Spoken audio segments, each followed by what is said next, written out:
Salut! On se retrouve aujourd'hui pour une vidéo bouquin, comme ça faisait bien longtemps. Je viens aujourd'hui vous présenter ma pile à lire pour le challenge des 4 maisons. Et vous allez me dire, mais qu'est-ce que le challenge des 4 maisons? C'est un défi organisé par Zoé de la chaîne Bulle de mots et qui existe depuis l'année dernière. J'avais déjà tenté ce défi l'année dernière sans y arriver parce qu'il était assez conséquent, mais cette année je retente. Le challenge des 4 maisons se rapporte bien évidemment aux 4 maisons d'Harry Potter. Poufsouffle, Cerf d'Aigle, Gryffondor, Serpentard, choisissez la vôtre. Pour gagner ce challenge, 2 possibilités. Vous pouvez tout d'abord lire 7 livres, tout comme les 7 tomes d'Harry Potter, ou lire 4119 pages, comme autant de pages qu'il y a dans tous les Harry Potter cumulés. Ce défi se passe sur 2 semaines, du 31 juillet au 15 août.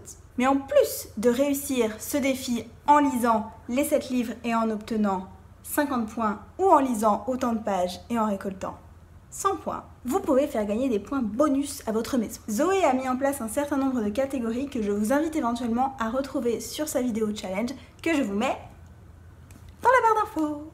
Passons maintenant à ma pile à lire perso. Étant donné que je suis au Japon en ce moment, énormément de livres seront lus sur ma liseuse électronique parce que sinon c'est un peu galère, hein. Première catégorie, porte au loin, un livre qui t'emmène loin.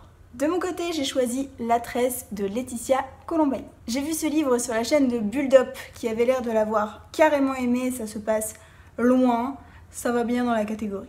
Deuxième catégorie, Filtre d'amour, une histoire d'amour. Bon, moi les romances, comment vous dire, ça me saoule.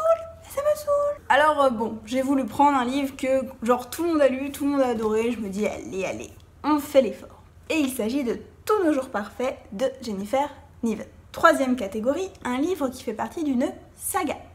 Comme je suis bien à la bourre dans cette saga, je vais essayer de lire Hollow City, le tome 2 de Miss Peregrine et les enfants particuliers, écrit par Ransom Riggs.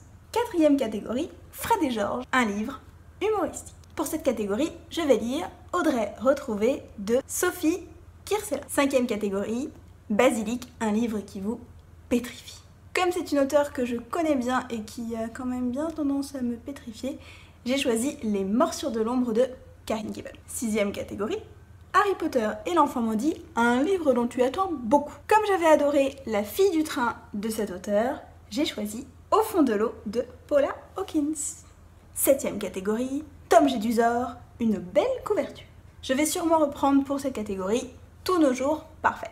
Huitième catégorie, J.K. Rowling, un livre dont l'auteur est une femme. Comme c'est une auteure que j'adore, je vais lire Jour sans fin de Delphine de Vigan. Neuvième catégorie, Reliques de la mort, un livre connu. Et pour cette catégorie, je pense lire Les fiancés de l'hiver de La Passe Miroir de Christelle Labos. Ouais, je suis peut-être la seule au monde à pas avoir lu ce livre. Enfin, seule au monde.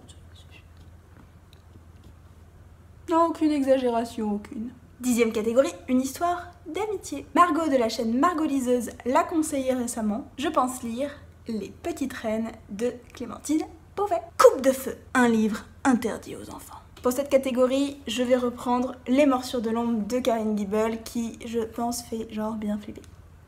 Douzième catégorie, Vif d'or, un livre lu en une journée. Bah ça je sais pas, ce sera l'un des livres.